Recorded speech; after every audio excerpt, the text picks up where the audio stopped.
മകൾക്ക് വേണ്ടിയാണ് ഞാൻ സാക്ഷ്യം പറയുന്നത്. അവർക്ക് കഴിഞ്ഞ മാസം അവർക്ക് ഹൈദരാബാദ് നെയ്സ് സെക്രട്ടറി പോയിട്ടുള്ളത് 1ാമത്തെ വർഷമാണ്.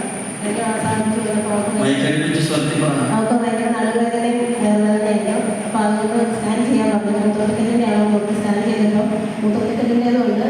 പിന്നെ 2 ഓവറിലും സിസ്റ്റ് ഉണ്ടായിരുന്നു. അതിന് ആദ്യമേ പരിശോധിച്ചപ്പോൾ ലെഫ്റ്റ് ഓവറിൽ 4 സെൻറ്റിമീറ്ററും റൈറ്റ് ഓവറിൽ 7 സെൻറ്റിമീറ്ററും ആയിരുന്നു. അങ്ങനെ ഞാനിവിടെ പ്രോഗ്രാം വിളിച്ച് പറഞ്ഞിട്ട് പറഞ്ഞായിരുന്നു. അങ്ങനെ നടത്തിയപ്പോൾ ദൈവം ഇടപെടണമെന്ന് പറഞ്ഞു. ഒരു ദിവസം ഹരിദാസിൽ പോയി ടെസ്റ്റ് ചെയ്തപ്പം 4 തൊള്ളത് 3ഉം 7 തൊള്ളത് 5ഉമായിട്ട് വ്യത്യാസം വന്നായിരുന്നു. അപ്പോൾ പരീക്ഷ ആയതുകൊണ്ട് 1 മാസം കഴിഞ്ഞിട്ട് സർജറി എന്ന് പറഞ്ഞാൽ നമുക്ക് പോകുന്നത്. അപ്പോൾ ഇന്നലെ വീണ്ടും വന്ന് സ്കാൻ ചെയ്തിരുന്നു. അത് കഴിഞ്ഞിട്ടാണ് വീണ്ടും വന്നായിരുന്നു. ഇപ്പോൾ വന്ന് പ്രാർത്ഥിച്ചപ്പോൾ ഇവർ സർജറിക്ക് പോകുന്നതോടെ സ്കാൻ ചെയ്യുന്നത്. ഇതിപ്പോൾ ഞങ്ങൾ വീണ്ടും ഹരിദാസിൽ ചെയ്തു. അവിടെ ചെന്നപ്പോൾ തന്നെ സർജറിയുടെ ഡേറ്റ് ഫിക്സ് ചെയ്ത് കഴിയുന്നത് ഡോക്ടർ. അപ്പോൾ ഡോക്ടറോട് പറഞ്ഞു ഒന്നുകൂടെ സ്കാൻ ചെയ്തിട്ട് നോക്കാൻ ഡോക്ടറോട് പറഞ്ഞു. അപ്പോൾ ഇന്ന് സ്കാൻ ചെയ്തപ്പോഴത്തേക്കും ഒന്നും കാണുന്നില്ല, സിസ്റ്റം ഒന്നും കാണുന്നില്ല.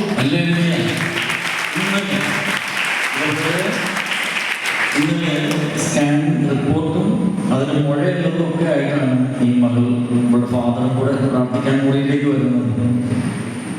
ശരിക്കും വളരെ വേദനയോടെ, സങ്കടത്തോടെ, വിഷമത്തോടെ ഇനി ഒരു ഓപ്പറേഷൻ അല്ലാതെ വഴിയില്ല.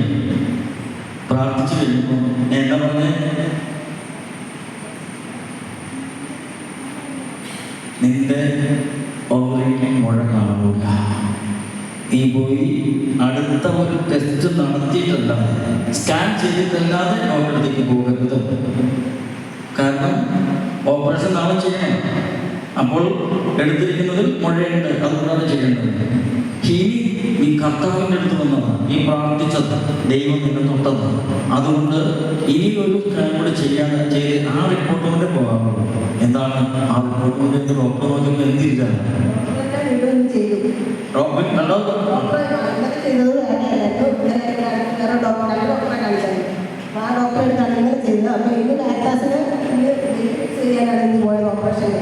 ജൂലൈ 17 ഡേറ്റ് ഫിക്സ് ചെയ്തത്. ഞാൻ പറഞ്ഞു ഒന്നുകൂടെ സ്കാൻ ചെയ്തിട്ട് മതി, പൈസ കൊടുക്കുന്ന സാധനമില്ല, ഒന്നുകൂടെ സ്കാൻ ചെയ്തിട്ട് മതിയെന്ന് പറഞ്ഞു. അപ്പോൾ ഇന്ന് ഡോക്ടർ തന്നെ സ്കാൻ ചെയ്തപ്പോൾ അവിടെ കാണുന്നില്ലെന്ന് പറഞ്ഞു. ഡോക്ടർ തന്നെ പറഞ്ഞു സൗകര്യം